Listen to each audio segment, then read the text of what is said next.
తెలంగాణ రాష్ట్ర ఏర్పాటులో కీలక భూమి పోషించినటువంటి వాళ్ళు ఆర్టీసీ కార్మికులు.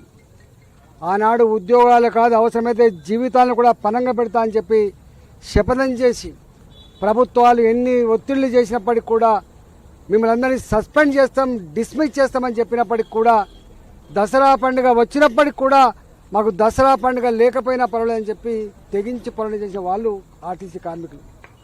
తెలంగాణ రాష్ట్రం ఏర్పడిన తర్వాత ఇదే ఆర్టీసీ కార్మికులు ఆనాడు సమ్మె చేస్తే ఆనాడు కేసీఆర్ ప్రభుత్వం కూడా కక్ష కట్టి పగబట్టి మీ ట్రేడ్ యూనియన్ రద్దు చేయకుండా మీరు సమ్మెలు ఆపకపోతే ఆర్టీసీ మొత్తం గంగలో కలిసిపోతుంది, మీ ఇష్టం అని చెప్పి అల్టిమేట్ చేసినప్పటికి కూడా ఆనాడు ఆర్టీసీ కార్మికులు ఆనాటి ప్రభుత్వాన్ని వేడుకున్నాయి, బతలాడుకున్నాయి.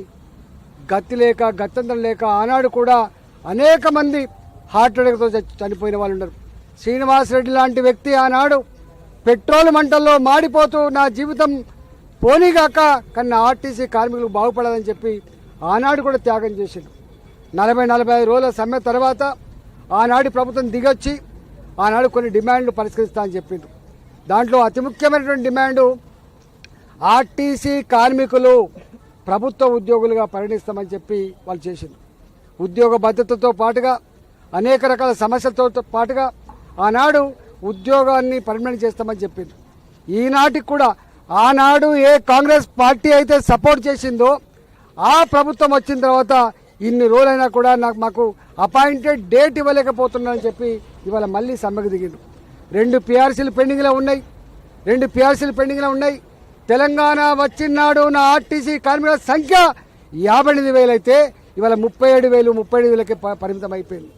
ఆర్టీసీలో ప్రైవేటు కాంట్రాక్టర్లకు బస్సులు ఇస్తూ ఉన్నారు. ఇవాళ ఆర్టీసీలో పొల్యూషన్ ఫ్రీ బస్సులు అని చెప్పి ఎలక్ట్రికల్ బస్సులకు సబ్సిడీ వస్తే ఆ సబ్సిడీ ప్రైవేటు వ్యక్తులకు ఇచ్చి ఆ బస్సు రూట్లన్నీ కూడా వాళ్ళకి అప్పచెప్పే ప్రయత్నం చేస్తున్నారు. ఒక్కొక్క కిలోమీటర్కి 58 రూపాయలు చొప్పున ఇవ్వడానికి ప్రయత్నం చేస్తున్నారంటే ఆర్టీసీని బొందబెట్టాలి, ఆర్టీసీ కార్మికుల బతుకులు బుగ్గిపాల్చేటువంటి నీచమైన కుట్రలో భాగంగానే ఇది జరుగుతూ ఉంది. కాబట్టే ఇప్పుడే 20,000 మంది కార్మికులు తగ్గిపోయినారు. ఇంకో 5 ఏళ్లకో 10 ఏళ్లకో ఆర్టీసీ పర్మనెంట్ కండక్టర్ ఉండడు, ఆర్టీసీ పర్మనెంట్ డ్రైవర్ ఉండడు, ఆర్టీసీ డిపోలలో మెకానికులు పర్మనెంట్ ఉండే ఆస్కారం లేదు. ఒక్క మాటలో చెప్పాలంటే ఇచ్చినట్టే ఇచ్చి ఒక చేత్తో ఆశ చూపి మీరు పర్మనెంట్ ఉద్యోగులకు గుర్తిస్తామని చెప్పి ప్రభుత్వ ఉద్యోగులుగా మీరు ఉంటారని చెప్పి వాళ్ళకు భ్రమలో పెట్టి చివరికి ఉద్యోగాలు తీసేసే పరిస్థితి, ఆర్టీసీ సంస్థనే నిండా ముంచే ప్రయత్నం జరుగుతుందని చెప్పి మళ్ళీ ఈనాడు మా కార్మికులు సమ్మె నోటీస్ ఇచ్చింది. అయ్యా, ఇచ్చిన మాట ప్రకారంగా మమ్మల్ని ప్రభుత్వ ఉద్యోగులుగా అపాయింట్ చేయండి, మాకు 2 PRCలు రావాలి, అవి ఇవ్వండి. మా ఆర్టీసీలో ఈ ప్రైవేటు కాంట్రాక్టర్లు కట్టబెట్టే పద్ధతి బంద్ చేయండి. బస్సులు ఎలక్ట్రికల్ బస్సులు కేంద్ర ప్రభుత్వం ఇచ్చినా ఇంకోరు ఇచ్చినా అవి ఆర్టీసీనే పర్చేజ్ చేయాలి, ఆర్టీసీ కార్మికులు నడిపే ప్రయత్నం చేయాలి. ఆర్టీసీ అనేది వ్యాపార సంస్థ కాదు. కొన్ని కోట్ల మంది పేద ప్రజానికానికి ఇవాళ గమ్యం చేర్చేది. కోట్ల మంది పాలు అమ్ముకునే వాళ్లకు, కాలేజీలలో స్కూళ్ళలో చదువుకునే వాళ్లకు, కూరగాయలు అమ్ముకునే వాళ్లకు, పేదవాళ్లకు దిక్కే ఆర్టీసీ. ఆర్టీసీని ఒక వ్యాపార సంస్థగా చూడకండి. మీరు ఇన్ని లక్షల కోట్ల రూపాయలు ఖర్చు పెడతా ఉన్నారు.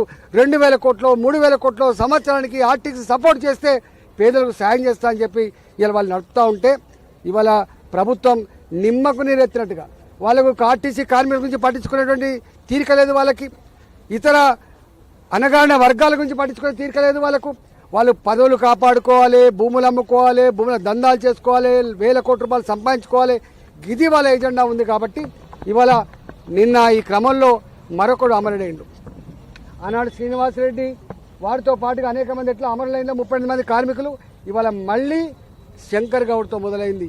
శంకర్ గౌడ్ పెట్రోల్ మంటల్లో తగలబడుతూ ఆయన నిన్న విజువల్లో చూస్తే ఎక్కడ కూడా జంకకుండా వణుకు లేకుండా ఆయన గంభీరంగా చూస్తే దుఃఖం వస్తూ ఉంటుంది. ఇప్పుడు మళ్ళీ ఒక కార్మికుడు కూడా సూసైడ్ అటెంప్ట్ చేసినట్టు తెలుస్తూ ఉంది. ఈ సావులు వృధా పోవు. ఆనాటి ఆర్టీసీ కార్మికుల సావులే కేసీఆర్ని బొందబెట్టినాయి. మిస్టర్ రేవంత్ రెడ్డి, మళ్ళీ ఈ సావులు కూడా తప్పకుండా ఈ సావులు వృధా పోవు. వీళ్ళకు 4 కోట్ల తెలంగాణ ప్రజల అండ ఉంటుంది. ప్రతి నిత్యం పేదవాళ్ళ ఆశీర్వాదం ఉంటుంది. ఇలా ఎర్రటి ఎండలలో 12 గంటలు డ్యూటీ చేస్తున్న మా కండక్టర్లు, మా డ్రైవర్లు ఇలా మొత్తం చెమటపాలు అయిపోతుంటారు, ఉడికిపోతూ ఉంటారు, అయినా కూడా సేవ చేస్తూ ఉన్నారు. గవాళ్ళ జీవితాలతో ఆడుకునే ప్రయత్నం చేయకండి.